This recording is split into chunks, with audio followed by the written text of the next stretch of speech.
చైనాలో యాపిల్‌కి biggest manufacturer Foxconn భారతదేశానికి 1.5 trillion పెట్టి మూవ్ అవ్వాలి అని ప్లాన్ చేస్తుంది కదా! దీనివల్ల 30,000 జాబ్స్ కూడా భారతదేశంలో రానున్నాయి. ఈ మ్యానుఫ్యాక్చరింగ్ ప్లాంట్ వచ్చిన తర్వాత.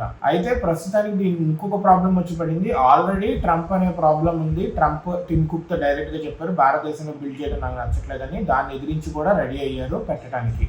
ఇప్పుడు ఇంకొక ప్రాబ్లం ఏంటంటే చైనా వాళ్ళు జిన్పింగ్ బేసికల్లీ చైనా ప్రెసిడెంట్ ఉన్నారు కదా! వాడనమాట. చైనాలో ఎవరైతే ఇంపార్టెంట్ ఇంజనీర్స్ వీళ్ళందరూ ఉన్నారో ఎక్స్పీరియన్స్ ఇంజనీర్స్ వీళ్ళందరినీ చైనా నుంచి బయటకు మూవ్ అవడానికి పర్మిట్ చేస్తున్నారు, ఒప్పుకోవట్లేదు. ఎందుకంటే ఒక ఎంటైర్ మ్యానుఫ్యాక్చరింగ్ ప్లాంట్ ని యూనిట్ ని మార్చాలి అంటే చాలా కష్టం. చాలా మంది ఎక్స్పీరియన్స్ ఇంజనీర్స్ వీళ్ళందరూ కావాలి. దేశం సపోర్ట్ కూడా కావాలి. భారతదేశం ఆ సపోర్ట్ ఇస్తుంది, కానీ అక్కడి నుంచి బయటికి రావడానికి ఎగ్జిట్ తీసుకుంటానికి కుదరట్లేదు. ఒక కొత్త ప్లాంట్ అలాంటిది పెట్టాలన్నా డూప్లికేట్ అలాంటి ప్లాంట్ ఇంకొకటి పెట్టాలన్నా ఎక్స్టెండ్ చేయాలన్నా కానీ ఆ ఇంజనీర్స్ అనే వాళ్ళు రావాలి. ఇక్కడ రానికుండా చేస్తుంది జిన్పింగ్. ఇప్పుడు ఒక కొత్త ప్రాబ్లమ్, అక్కడేమో ట్రంప్, ఇక్కడేమో జిన్పింగ్, ఇద్దరు కొత్త ప్రాబ్లమ్స్ క్రియేట్ చేస్తున్నారు. ఆల్రెడీ టాటా ఎలక్ట్రానిక్స్ వాళ్ళు iPhone 16 manufacturing south India plant లో స్టార్ట్ చేశారు. కానీ ఫాక్స్కాన్ వాళ్ళు రావాలి. దీని వల్ల భారత్ కి పెద్ద బూస్ట్ యాపిల్ కి. ఎందుకంటే ఇండియాలో యాపిల్ అనేది బిగ్గెస్ట్ సక్సెస్ అయింది దానికి, ఇండియా మార్కెట్ అనేది. అండ్ అమెరికాలో తయారయ్యేవన్నీ ఇండియాలోనే తయారు చేయాలని ప్లాన్ చేస్తున్నారు. ఆల్రెడీ ఇప్పటికే